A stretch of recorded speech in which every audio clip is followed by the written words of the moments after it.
Namanya Kurdi, pemuda 24 tahun dari desa kecil bernama Sumberrejo, di lereng pegunungan Kabupaten Ponorogo. Sejak ayahnya meninggal 5 tahun lalu karena kecelakaan kerja di proyek bangunan, Kurdi menjadi tulang punggung keluarga. Ia tinggal bertiga di rumah bambu sederhana bersama Bunarti, ibunya yang menderita asma kronis, dan Rara, adik perempuannya yang masih duduk di bangku SMA kelas 2. Sehari-hari Kurdi bekerja serabutan. Kadang bantu tetangga panen jagung, kadang nguli bangunan di kota kecamatan. Tapi penghasilannya tak pernah cukup. Obat untuk Bunarti mahal, dan kebutuhan sekolah Rara makin meningkat. Kurdi nyaris putus asa. Sampai suatu malam ia mendengar obrolan pemuda kampung tentang agen TKI ke luar negeri. Ada lowongan ke Taiwan. Gajinya bisa sampai 20 juta per bulan. Bro, kata tetangganya, Adul, dengan mata berbinar. Tapi ya itu, harus kuat kerja. Kadang jaga orang tua lumpuh, kadang bantu-bantu pabrik. Kurdi tak langsung percaya. Tapi setelah 2 minggu mencari informasi, ia yakin tawaran itu nyata. Ada satu posisi kosong sebagai perawat pribadi lansia perempuan di Taoyuan, kota kecil di utara Taiwan. Kontraknya 2 tahun. Meski berat meninggalkan ibu dan adiknya, Kurdi akhirnya memberanikan diri mendaftar. Sebelum berangkat, Kurdi melakukan satu hal yang jarang ia lakukan. Ziarah ke makam kakeknya, Mbah Sastro, seorang dukun kampung yang dulu dikenal punya ilmu pengasih. Semasa kecil, Kurdi sempat diajari beberapa mantra dan doa, tapi tak pernah digunakan dengan serius. Saat berdiri di depan nisan reot kakeknya, ia berbisik, "Mbah Endrek titip dongane. Aku arep lunga adoh." 2 bulan kemudian, setelah pelatihan singkat dan kelengkapan dokumen selesai, Kurdi resmi berangkat. Ia naik pesawat untuk pertama kalinya dalam hidup, meninggalkan desa kecilnya dengan tas berisi pakaian, sepucuk surat dari ibunya, dan secari kertas bertuliskan alamat majikan barunya. Meilin, Distrik Luzhu, Taoyuan City, Taiwan. Setibanya di Taiwan, Kurdi dijemput agen lokal bernama Mr. Huang. Orangnya pendek, berkacamata tebal, dan bicara cepat. "Enho, Kurdi, kita langsung ke rumah Madam Meilin ya," katanya sambil menunjuk mobil van abu-abu. Sepanjang perjalanan, Kurdi melihat pemandangan asing, jalanan bersih, mobil-mobil modern, lampu kota yang menyilaukan. Tapi hatinya gelisah. Ia memandangi foto Rara dan ibunya di dompetnya. "Aku janji akan kirim uang tiap bulan," batinnya. Rumah majikannya ternyata berada di kompleks elit. Halamannya luas, pagar otomatis, dan rumah 2 lantai bergaya minimalis. Mr. Huang membunyikan bel dan tak lama kemudian, pintu terbuka. Seorang wanita muda, berpakaian serba putih, muncul di depan pintu. Ia duduk di kursi roda listrik. "Kurdi?" tanyanya tajam. Kurdi kebingungan. Yes, I'm Kurdi, from Indonesia." Wanita itu menatapnya dari atas ke bawah, lalu mengangguk dingin. "I'm Meilin, your boss." Mulai hari itu, hidup Kurdi berubah. Ia diberi kamar kecil di lantai bawah, dekat dapur. Jadwalnya padat, bantu Meilin mandi, memijat kakinya, menyiapkan makan 3 kali sehari, dan mendampinginya ke taman atau ke rumah sakit. Meilin bukan wanita tua seperti bayangannya. Usianya sekitar 38 tahun, tapi wajahnya awet muda, kulitnya putih mulus, dan riasannya selalu rapi. Sayangnya, sikapnya dingin dan ketus. Ia jarang bicara, kecuali memberi perintah. Tapi Kurdi tak mengeluh. Ia kerjakan semua tugasnya dengan hati-hati. Ia pelajari cara merawat luka tekan, memijat dengan tekanan tertentu, bahkan mulai belajar bahasa Mandarin agar lebih mudah berkomunikasi. Kadang, saat malam sunyi dan Meilin sudah tidur, Kurdi duduk di balkon belakang. Ia menatap bintang dan melafalkan pelan doa-doa peninggalan kakeknya. "Bismillah, jaga aku, jaga ibuku, jaga Rara." Tak disangka, sejak Kurdi mulai membaca doa-doa itu, ia merasa lebih tenang. Dan anehnya, beberapa hari kemudian, sikap Meilin mulai berubah sedikit. Ia tak lagi membentak saat sarapan terlambat. Ia mulai melirik Kurdi dengan pandangan berbeda. Namun Kurdi belum menyadari satu hal, rumah tempat ia tinggal bukan rumah biasa. Ada sesuatu yang diam-diam memperhatikan mereka. Dan masa lalu Meilin jauh lebih kelam dari yang bisa ia bayangkan. Hari pertama Kurdi tinggal di rumah majikannya, ia langsung merasa seperti berada di dunia lain. Bukan hanya karena ukuran rumah itu 2 kali lapangan voli dan dipenuhi perabot mahal, tapi juga karena aura dingin yang menyelimutinya. Seperti rumah kosong yang tak pernah tertawa. Meilin, majikannya, tak banyak bicara. Ia hanya memberikan instruksi dasar pada Emir Huang dalam bahasa Mandarin sebelum menyerahkan kurdi kepadanya sepenuhnya. Wanita itu kemudian berbalik dan masuk ke dalam kamar pribadinya. Kamar luas di lantai bawah yang dilengkapi alat-alat medis, kursi roda elektrik, dan rak penuh buku dan lukisan-lukisan tua. Kurdi dipandu oleh pembantu rumah tangga paruh waktu bernama Chen Lao, lelaki tua yang datang setiap hari hanya untuk membersihkan lantai dan taman. Orang itu memperingatkan Kurdi dengan bahasa Inggris patah-patah. "Madam very cold woman, but not bad. You cheerful." Hari-hari awal Kurdi adalah masa adaptasi. Bangun jam 5 pagi, ia menyiapkan sarapan, membantu Meilin mandi, mengangkat tubuhnya dari kasur ke kursi roda, dan menuntunnya ke taman belakang. Tapi tak ada sapaan, tak ada terima kasih. Meilin hanya diam, bahkan kadang memainkan ponselnya sambil memalingkan wajah. Namun yang membuat Kurdi lebih gugup bukan itu, tapi paras wanita itu.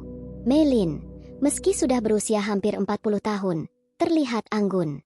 Rambutnya selalu rapi, matanya tajam seperti sedang membaca pikiran orang, dan kulitnya begitu halus seperti porselen. Setiap kali Kurdi tanpa sengaja menatap wajahnya terlalu lama, ia langsung menunduk. "Astagfirullah, fokus. KUR," gumamnya. Tapi semua berubah pada hari keempat. Pagi itu, saat Kurdi membantu mengganti pakaian Meilin, tangan Kurdi tak sengaja menyentuh luka bekas operasi di punggung bawah wanita itu. Meilin mendesis pelan. Wajahnya menegang. Kurdi langsung panik. Sorry, madam." Namun, Meilin menatapnya berbeda. "Jangan sentuh aku sembarangan," katanya dalam bahasa Inggris yang lancar. Tapi kali ini, suaranya lebih lembut dari sebelumnya. "Tapi kamu pijatnya lumayan." Kurdi terdiam. Ia bingung apakah itu pujian atau sindiran. Sejak kejadian itu, perlakuan Meilin mulai berubah sedikit demi sedikit. Ia mulai mengizinkan Kurdi memijat tangannya saat malam hari sambil menonton TV. Ia juga tak lagi menolak saat Kurdi menyuapi sarapan. Bahkan, ia sempat bertanya asal-usul Kurdi dengan nada penasaran. "Desamu panas atau dingin?" tanya Meilin sambil melamun. "Panas, madam.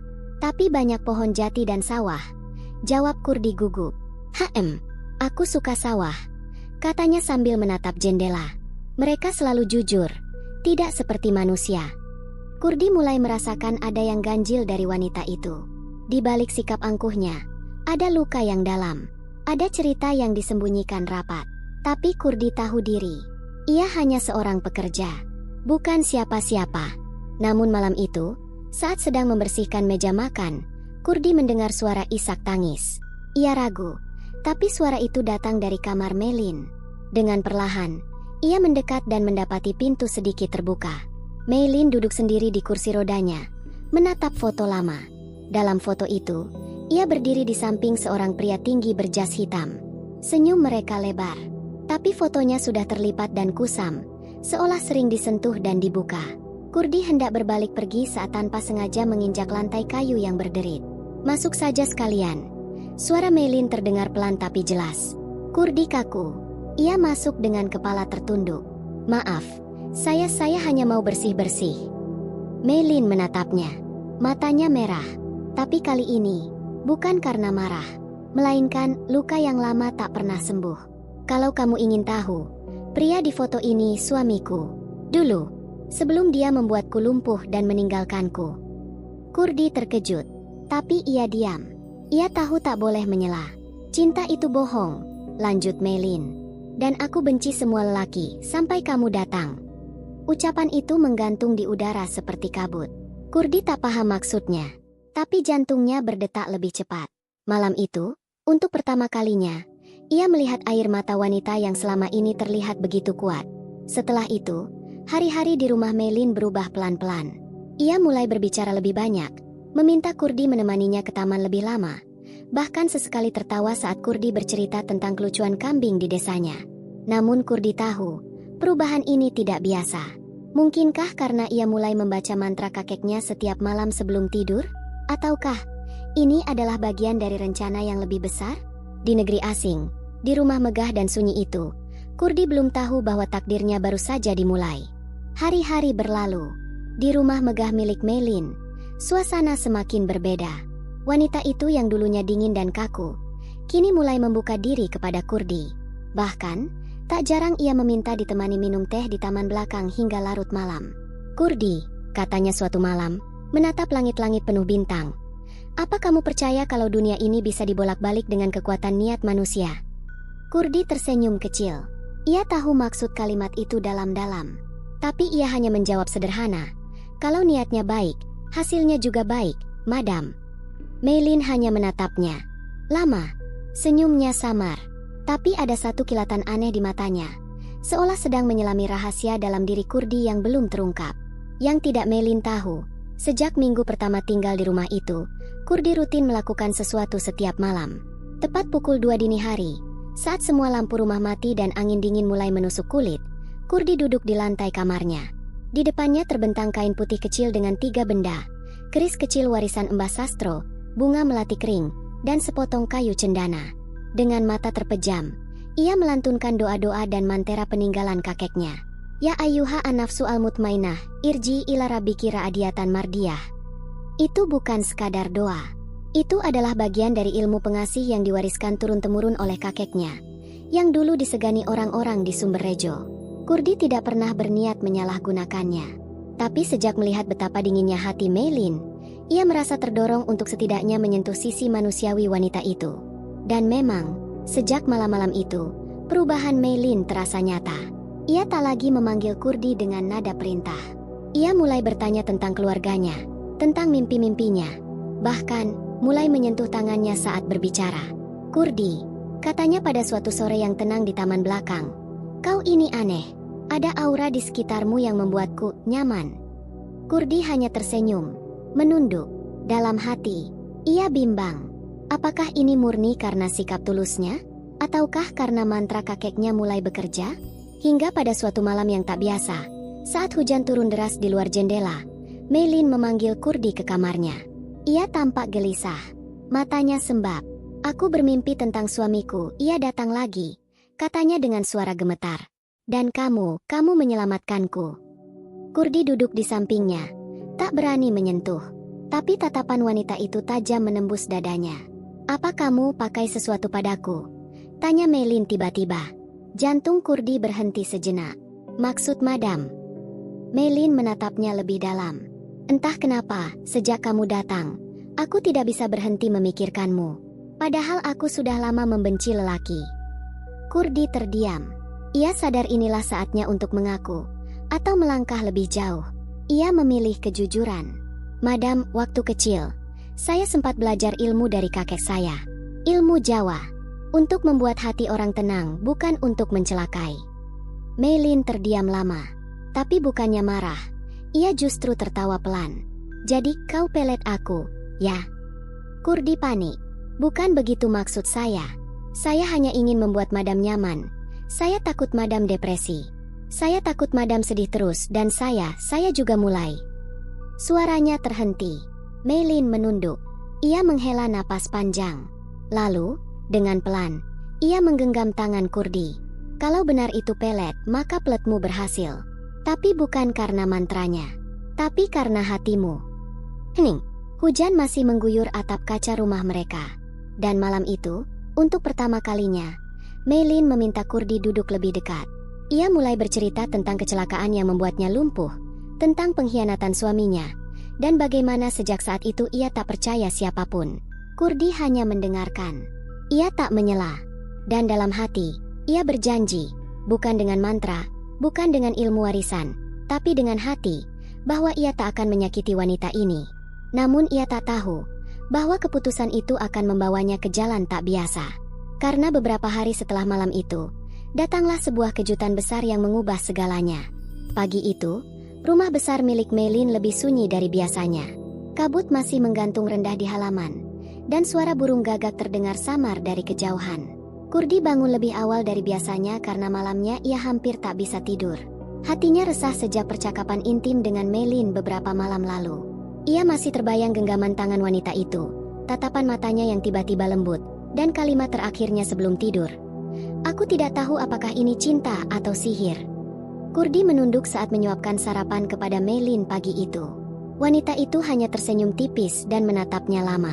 Kamu sudah berapa lama di Taiwan? Tanya Meilin, memecah keheningan. Baru 2 bulan, Madam, jawab Kurdi lirih. 2 bulan, dan hidupku sudah berubah total, ucapnya, lalu tertawa pelan. Tapi tawa itu tidak seperti biasanya. Ada sesuatu yang ia sembunyikan. Setelah sarapan, Meilin menyuruh Kurdi duduk di ruang tamu. Ia berkata akan memperlihatkan sesuatu. Tak lama, seorang pria tua berpakaian formal datang membawa koper kecil berwarna hitam. Ia memperkenalkan diri sebagai Emer Chao, pengacara pribadi Meilin. Kurdi langsung tegang. Apa yang sedang terjadi? Meilin membuka koper itu. Di dalamnya, tersusun rapi dokumen hukum dan sebuah amplop merah besar. Ia menggeser amplop itu ke arah Kurdi. Buka, katanya. Dengan tangan gemetar, Kurdi membuka amplop itu. Di dalamnya ada cek bank senilai 500.000 dolar Taiwan, atau sekitar 250 juta rupiah. Madam, itu hadiah. Potong Meilin cepat. Kamu sudah memberiku sesuatu yang tidak bisa dibeli uang, kedamaian. Tapi sebagai manusia, aku tetap ingin membalasnya secara nyata. Kurdi menolak.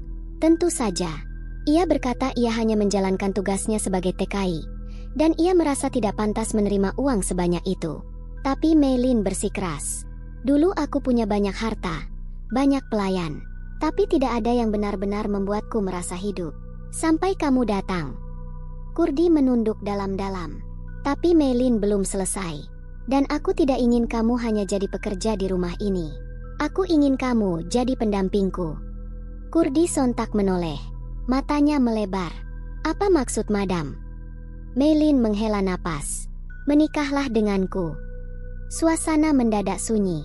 Bahkan jam antik di dinding seolah berhenti berdetak. Kurdi terpaku. Ia mencoba mencari kata-kata, tapi semuanya tersangkut di tenggorokan. Madam, saya bukan siapa-siapa. Saya cuma anak desa.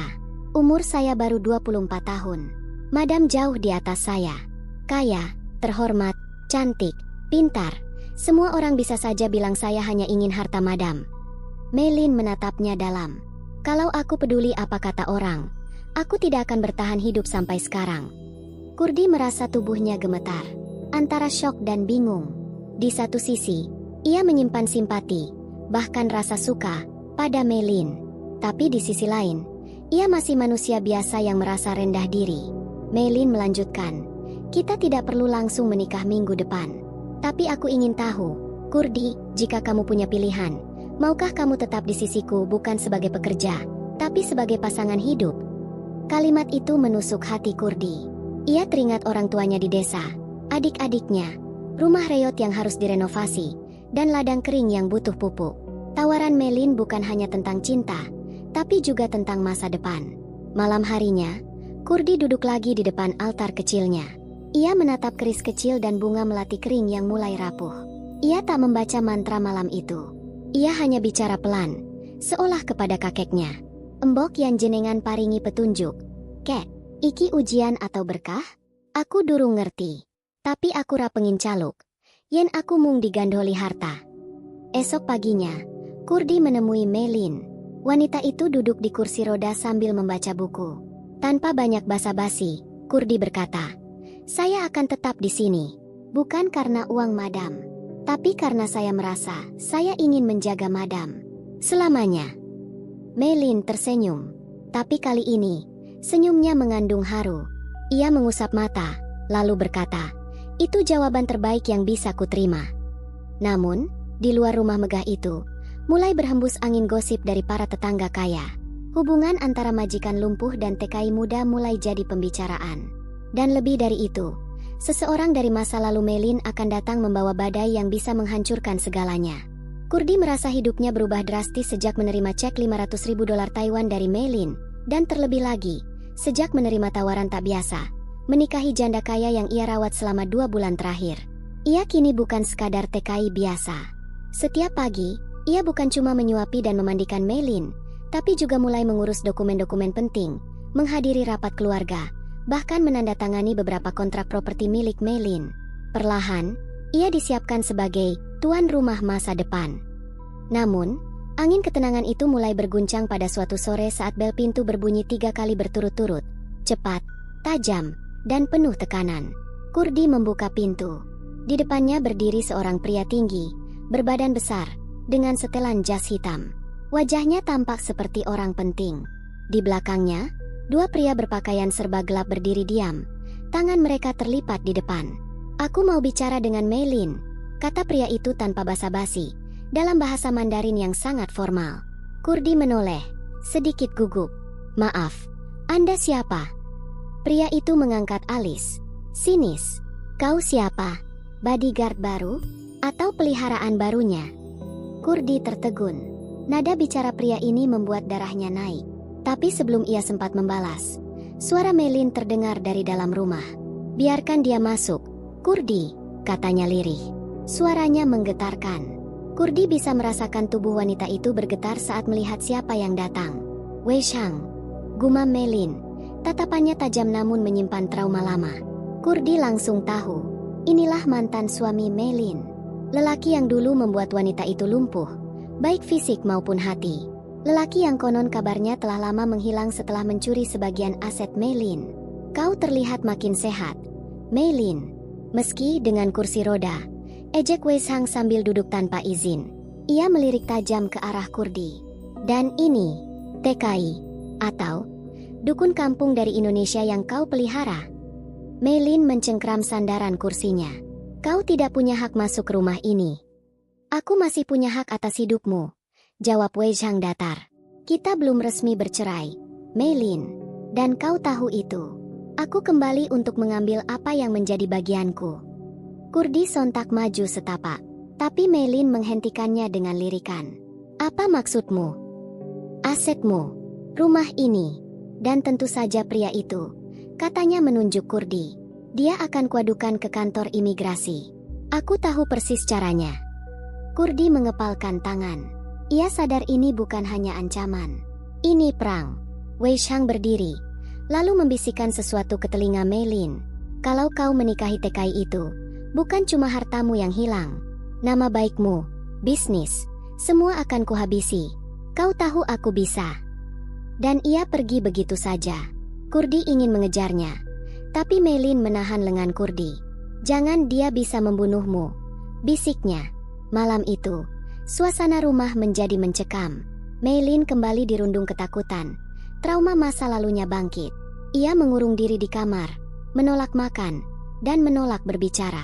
Kurdi, yang selama ini merasa dirinya mulai berarti, kembali merasa kecil. Ia menatap cermin di kamarnya, lalu mengeluarkan keris kecil warisan kakeknya. Ia berlutut, membaca mantera pelan-pelan. "Gusti, paringana aku kawicaksanan. Aja mung nuruti tresna, nanging uga kauruh kanggong lindungi." Esoknya, Kurdi menghubungi Emer Chao, pengacara pribadi Meilin. Ia ingin tahu status hukum pernikahan Meilin dan Wei Shang. Ternyata, benar, secara hukum, mereka belum resmi bercerai. Jika dia menggugat balik dan menyebar fitnah, reputasi Madam bisa hancur. "Kamu juga bisa dideportasi," kata Emer Chao. Namun, Kurdi tidak mundur. Ia menyusun rencana bersama pengacara. Dalam 2 hari, Meilin didorong oleh Kurdi untuk menyelesaikan semua dokumen perceraian dan memasukkan permohonan perlindungan hukum atas dugaan kekerasan rumah tangga masa lalu.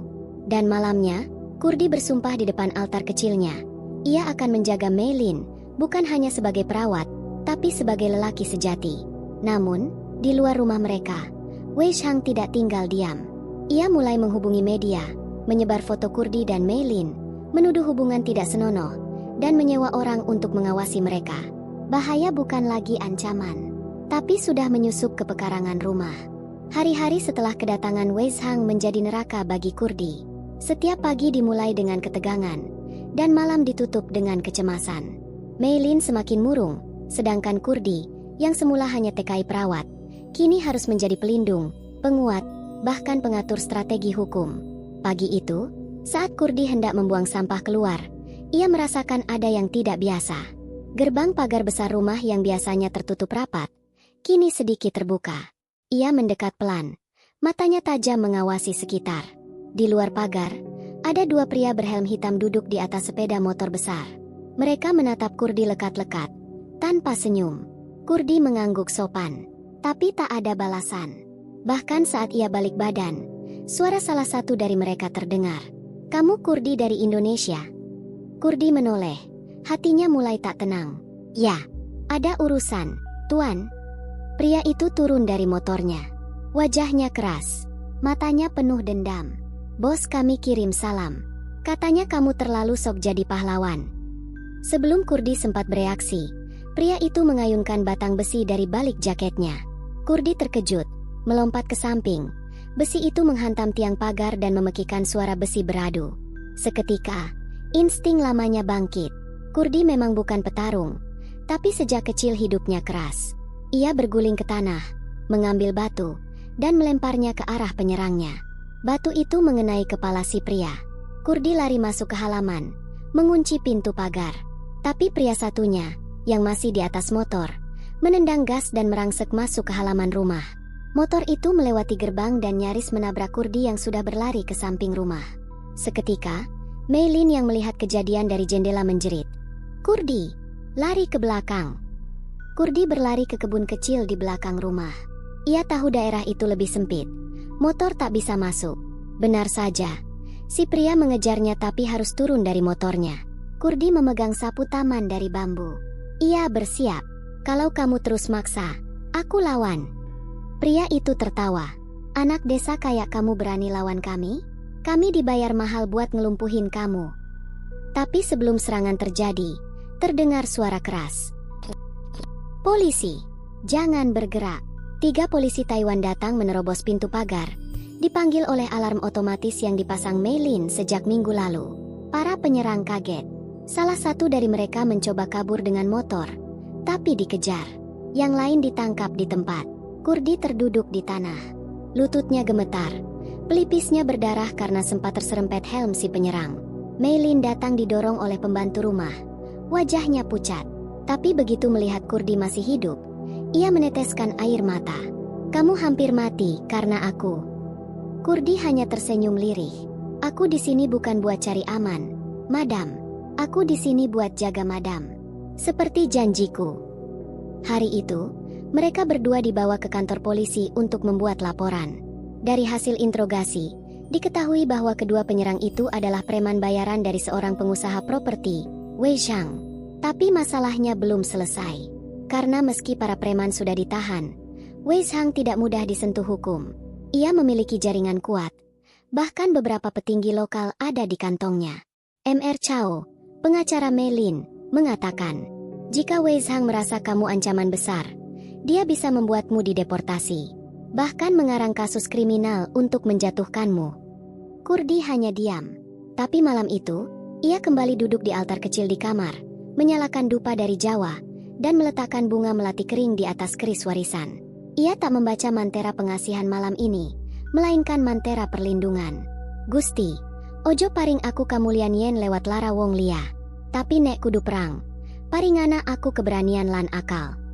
Keesokan harinya, saat Kurdi membuka pintu depan rumah, ia menemukan sebuah surat tanpa pengirim. Isinya cuma satu kalimat dalam tulisan tangan. "Kau bisa selamat hari ini, tapi besok siapa tahu." Kurdi menggenggam surat itu erat. Ia tahu, pertarungan belum berakhir. Kurdi duduk terpaku di ruang tengah. Televisi menyala, menampilkan wajahnya dan Meilin di layar utama berita malam Taiwan. Judul besar terpampang dalam karakter Mandarin. "Janda konglomerat Meilin dipeletekai asal Indonesia." Ada rekaman video mereka berdua saat makan malam di taman belakang rumah, yang seharusnya momen pribadi, ternyata kini beredar luas. Gambar itu disusupi narasi jahat, bahwa Kurdi, seorang pekerja migran dengan latar belakang tidak jelas, telah menggunakan ilmu hitam dari Indonesia untuk mengikat hati wanita kaya.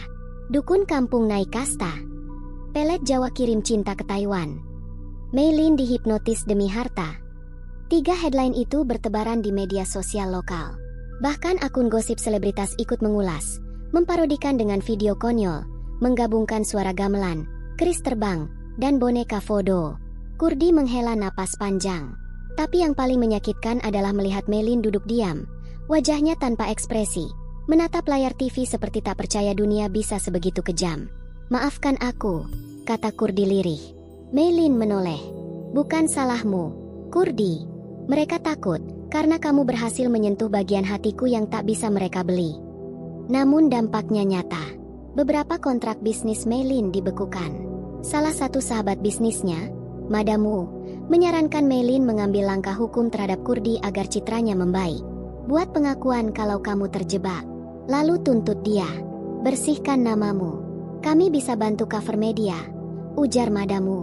Tapi Meilin menolak dengan tegas. Namun tekanan terus berdatangan. Kantor imigrasi Taiwan bahkan datang memanggil Kurdi untuk pemeriksaan ulang visa kerja. Ia dianggap melanggar izin kerja dengan berhubungan pribadi dengan majikan. Kalau terbukti benar, kamu bisa dideportasi atau dipenjara sebelum dipulangkan, kata petugas dengan datar. Kurdi menjawab jujur. Ia memang memiliki hubungan emosional dengan Meilin, tapi tidak ada paksaan. Tidak ada penyalahgunaan posisi. Bahkan, justru Meilin lah yang ingin menikahinya. Petugas mencatat, tapi mengatakan akan mengirimkan laporan ke atasannya. Kurdi harus menunggu keputusan dalam 1 minggu ke depan. Di malam yang sunyi, Kurdi duduk di teras belakang rumah. Keris kecilnya ia genggam erat. Ia tahu inilah akibat dari ilmu pelet yang ia gunakan dulu secara spontan. Ia tidak pernah berniat menyakiti siapapun. Ia hanya ingin mencintai dan dicintai. Tapi sekarang, dunia menuntutnya bertanggung jawab. Dalam renungannya, Meilin datang dengan kursi rodanya. Ia mengenakan gaun tidur warna biru pucat. Rambutnya terurai. Kurdi, besok kita ke kuil tua di Hualien. Aku ingin tahu satu hal. Apakah cintaku padamu berasal dari hatiku, atau dari kekuatan yang tak bisa kulihat? Kurdi terdiam. Inilah saat yang paling ia takutkan. Kuil tua di Hualien adalah tempat suci bagi sebagian masyarakat Taiwan.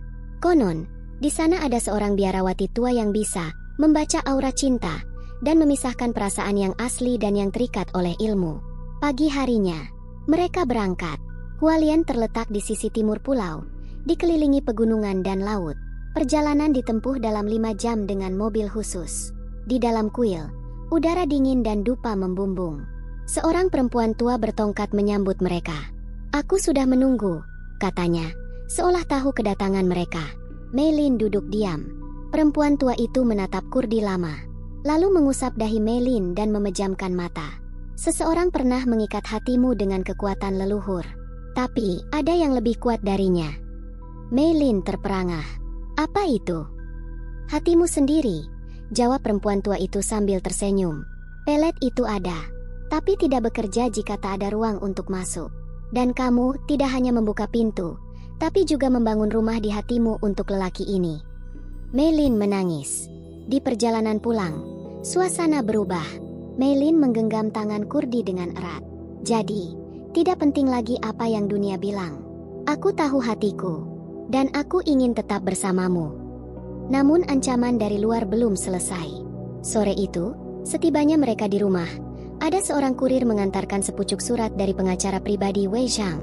Isinya, gugatan hukum atas dasar rekayasa perasaan, penipuan finansial, dan pencemaran nama baik keluarga. Kurdi kini resmi menjadi buruan hukum di negeri orang. Gedung pengadilan distrik Taipei terlihat megah dan dingin. Dinding marmer putih menjulang tinggi, dan pintu masuknya dijaga ketat oleh petugas keamanan berseragam. Disinilah Kurdi akan menghadapi sidang pertamanya, bukan sebagai saksi, tetapi sebagai tergugat dalam kasus yang dibawa oleh pengusaha keji, Wei Zhang. Gugatan itu tak main-main. Kurdi dituduh melakukan rekayasa perasaan untuk keuntungan pribadi, penipuan spiritual terhadap majikan, serta penghasutan yang berpotensi mengganggu ketertiban publik. Di antara dakwaan-dakwaan itu, ada satu yang sangat berbahaya, penyalahgunaan kepercayaan dalam hubungan kerja, yang menurut hukum Taiwan bisa menyebabkan pencabutan visa, denda besar, bahkan penjara hingga 5 tahun. Kurdi masuk ruang sidang dengan jas pinjaman. Wajahnya pucat tapi tegas.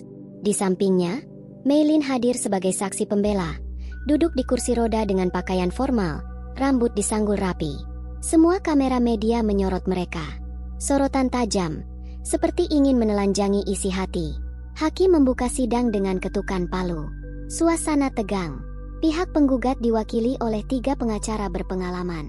Mereka membawa dokumen tebal, bukti video, bahkan testimoni dari mantan pembantu rumah tangga yang mengaku bahwa Kurdi sering berdoa di depan keris dan membakar dupa dengan tuduhan melakukan ritual gaib. Ini bukan hanya soal cinta, ini soal integritas moral. Seorang buruh migran tidak boleh menggunakan cara kotor untuk mendapatkan harta dan status, ujar salah satu pengacara Wei Zhang. Kurdi menunduk, tapi pengacara pembela yang ditunjuk oleh Mei Lin, Mr. Chao, segera membalas dengan lugas. Kalau berdoa dianggap sihir, maka semua umat beragama bisa dituduh sama. Klien kami, Kurdi, tidak pernah memaksa cinta. Justru ia hendak mengundurkan diri dari pekerjaan ketika hubungan pribadi mulai tumbuh. Tapi Mei Lin menahannya. Bukankah itu tanda ketulusan? Lalu Mei Lin dipanggil untuk memberikan kesaksian. Dengan suara gemetar, ia berkata di hadapan hakim, "Jika mencintaiku adalah dosa, maka aku pun bersalah. Karena akulah yang pertama menyatakan perasaan. Aku yang memohon agar ia tetap tinggal. Ia tak pernah meminta uang. Bahkan selama ini, ia menyisihkan sebagian gajinya untuk membayar biaya pengobatanku yang tak ditanggung asuransi." Mei Lin kemudian menyerahkan bukti transfer bank, tagihan rumah sakit, serta catatan pengeluaran harian yang dicatat sendiri oleh Kurdi. Hakim terlihat berpikir. Namun sebelum sidang berakhir, salah satu pengacara Wei Zhang menyodorkan bukti baru, rekaman CCTV saat Kurdi tengah berdoa di kamar, memegang keris kecil, dengan lantunan doa dalam bahasa Jawa. Pengacara penggugat berseru, "Inilah bukti pelet, manipulasi spiritual. Lihat gerakannya. Ini bukan ritual biasa." Ruang sidang gaduh. Hakim memukul palu. Kurdi merasa dadanya sesak. Ia tahu itu rekaman saat ia memohon perlindungan pada leluhur. Tapi di negeri asing, dengan budaya berbeda, hal itu bisa disalahartikan sebagai praktik magis berbahaya. Hakim kemudian menunda sidang dan menyatakan bahwa putusan awal tentang status hukum Kurdi akan diumumkan dalam 10 hari. Bila bukti spiritual Abuse dianggap sah, maka Kurdi bisa segera ditahan dan dideportasi. Malam itu, suasana di rumah Mei Lin berubah sunyi. Kurdi mengemas sebagian barangnya. Ia tahu, waktu tinggalnya di Taiwan mungkin tinggal hitungan hari. Tapi saat ia sedang melipat baju, Mei Lin masuk ke kamarnya dengan perlahan. "Kamu mau lari?" tanyanya. "Bukan lari. Bersiap. Kalau aku dipanggil untuk pulang secara paksa." Mei Lin menatapnya lama. "Kalau kamu pergi, aku ikut." Kurdi kaget. "Kamu serius?" Mei Lin mengangguk. "Aku tak peduli lagi. Dunia boleh salah paham, tapi hatiku sudah yakin. Kalau dunia tak bisa menerima cinta kita, maka biarlah kita cari dunia baru." Kurdi memeluknya. Air mata tumpah. Tapi di dalam hatinya, ia tahu, jika ia pergi dengan membawa Mei Lin, maka Wei Zhang akan benar-benar gila. Dan pemburuan mereka akan semakin luas, mungkin lintas negara. Tiba-tiba, ponsel Kurdi berbunyi. Sebuah pesan masuk dari nomor tak dikenal. "Kau masih ada waktu. Serahkan semua yang kau miliki dari Mei Lin. Uang, properti, dokumen. Lalu pergi, atau kau akan dihapus dari peta." Kurdi menunjukkan pesan itu pada Mei Lin. "Kurdi, ini berarti mereka siap membunuhmu." Malam itu, udara pelabuhan keelung dingin dan berbau asin. Lampu-lampu redup berpendar samar di kejauhan. Kurdi melangkah keluar dari mobil Mei Lin, hendak pulang setelah makan malam singkat bersama. Namun saat ia melewati gang sempit, tiba-tiba dari balik bayangan, dua sosok bertubuh besar menangkapnya dengan cepat. "Jangan berteriak. Ini urusan bisnis," ujar salah satu dari mereka, dalam bahasa Mandarin yang kasar. Kurdi berusaha melawan, tapi dua lelaki itu kuat dan terlatih. Ia dipaksa masuk ke dalam mobil hitam tanpa plat yang sudah menunggu. Di perjalanan, Kurdi hanya bisa berharap Mei Lin tidak dalam bahaya. Kurdi dibawa ke sebuah gudang tua di pinggir pelabuhan, gelap dan lembab. Di dalamnya ada beberapa pria berwajah garang, yang Kurdi kenali sebagai anak buah Wei Zhang. Mereka menutup matanya dengan kain hitam dan mengikat tangannya dengan kencang. "Ini peringatan terakhir, Kurdi. Kalau kau mau hidup, kau harus dengar baik-baik." Suara Wei Zhang terdengar dari balik bayangan. "Serahkan semua hak atas Mei Lin, dan berhenti berurusan dengan keluargaku. Kau pikir kau bisa mempermainkan orang kaya?" Kurdi membalas dengan suara lemah tapi penuh tekad. "Aku tidak akan menyerah pada intimidasi. Mei Lin mencintaiku dengan tulus." Wei Zhang tertawa dingin. "Cinta? Cinta itu bisa dibeli dan dijual. Kita akan lihat sampai kapan kau bertahan." Di saat kurir membawa makanan seadanya, Kurdi mulai merasakan ketegangan dan kesunyian yang membekap dirinya. Namun ia tak menyerah. Ia tahu satu-satunya harapan adalah mencari cara meloloskan diri. Di balik ikatan itu, ia menggenggam keris kecil peninggalan leluhur yang selalu dibawanya. Kurdi mulai melantunkan mantra Jawa pelan-pelan, berharap kekuatan itu dapat membuka jalan keluar. Sementara itu, Mei Lin panik saat tahu Kurdi hilang. Ia menghubungi polisi dan teman-teman bisnisnya, tapi tak ada yang tahu keberadaan Kurdi. Ia merasa bersalah, menyesal tidak menemani pria yang dicintainya. Namun Mei Lin tidak tinggal diam. Ia menghubungi seorang detektif swasta bernama Li Wei, yang terkenal dengan kemampuan melacak orang hilang di bawah radar. Ini kasus rumit, Bu Mei Lin. Keluarga Wei Zhang bukan orang biasa. Mereka punya koneksi luas, ujar Li Wei saat bertemu Mei Lin di kantor yang penuh layar monitor. Tapi saya akan usahakan. Jangan khawatir, janji Li Wei. Di gudang pelabuhan, Kurdi semakin lelah tapi tidak kehilangan harapan. Ia mengingat pesan Mei Lin, cari kekuatan dalam hatimu.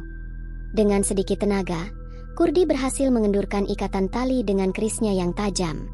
Saat penjaga lengah, Kurdi bergerak cepat, menusuk tali dan membuka matanya. Namun di luar gudang, suara sirene polisi terdengar semakin dekat. Li Wei sudah membawa beberapa petugas ke lokasi setelah berhasil melacak sinyal ponsel Kurdi yang tertinggal. Ketegangan memuncak saat polisi mengepung gudang. Anak buah Wei Zhang berusaha melawan, tapi akhirnya menyerah saat serangan kilat polisi datang. Kurdi berhasil keluar dengan sedikit luka lecet. Ia memeluk Mei Lin yang datang bersama petugas. Terima kasih sudah menyelamatkanku, ucap Kurdi lemah. Mei Lin membalas, aku tidak akan pernah membiarkanmu sendirian. Namun kisah mereka belum usai. Wei Zhang masih berkeliaran dan terus mencari celah untuk menghancurkan mereka. Udara pagi di Taipei terasa hangat dan cerah. Di sebuah gedung serbaguna yang dihiasi bunga warna-warni, suara tawa dan haru memenuhi ruangan. Hari ini adalah hari pernikahan Kurdi dan Mei Lin, sebuah momen yang selama ini mereka impikan, sekaligus perjuangan yang tidak mudah. Setelah melewati berbagai rintangan, dari tuduhan hukum, penculikan, hingga ancaman keluarga Wei Zhang, akhirnya Kurdi dan Mei Lin bisa mengikat janji suci di hadapan keluarga, sahabat, dan orang-orang yang mendukung mereka. Mei Lin tampil anggun dengan gaun putih sederhana, meskipun ia masih menggunakan kursi roda akibat kondisi lumpuhnya. Senyum di wajahnya bersinar, menandakan kebahagiaan yang dalam. Kurdi, yang dulu hanyalah pemuda TKI sederhana, kini berdiri gagah di samping wanita yang dicintainya, mengenakan setelan hitam rapi. Matanya berkaca-kaca saat mengucapkan janji setia. Mei Lin, kau bukan hanya majikanku, tapi juga kekasih dan sahabat terbaikku. Aku berjanji akan selalu menjagamu, mencintaimu dengan sepenuh hati, bukan karena kekayaan, tapi karena jiwa kita telah terikat tanpa syarat, ucap Kurdi dengan suara penuh emosi. Acara pernikahan itu bukan hanya simbol cinta mereka, tapi juga kemenangan atas segala tekanan dan prasangka. Di tengah pesta, Mei Lin berdiri dan berkata, aku berterima kasih pada Kurdi yang telah mengajarkan aku arti cinta sejati. Bahwa cinta bukan soal status atau materi, tapi tentang hati yang tulus dan keberanian menghadapi dunia bersama. Kehadiran beberapa media membuat momen ini juga menjadi pesan kuat bagi publik. Mereka melihat bahwa cinta bisa hadir dimanapun, melintasi batas budaya dan stigma. Namun bukan berarti hidup mereka tanpa tantangan. Setelah menikah, Mei Lin dan Kurdi memutuskan untuk membuka yayasan kecil yang membantu TKI dan imigran lain agar terhindar dari penipuan dan kekerasan. Dalam sebuah wawancara dengan media lokal, Kurdi berkata, ilmu pelet yang saya miliki adalah alat, bukan senjata. Cinta sejati tidak perlu dipaksakan. Semoga kisah kami menjadi inspirasi untuk siapa saja yang berjuang demi kebahagiaan dan keadilan. Saat malam tiba, Kurdi dan Mei Lin duduk di balkon rumahnya yang sederhana tapi penuh cinta. Bintang-bintang bertaburan di langit, menambah kehangatan momen itu. Aku yakin, perjalanan kita masih panjang, ujar Kurdi. Mei Lin tersenyum. Tapi bersama, kita bisa melewati apa saja.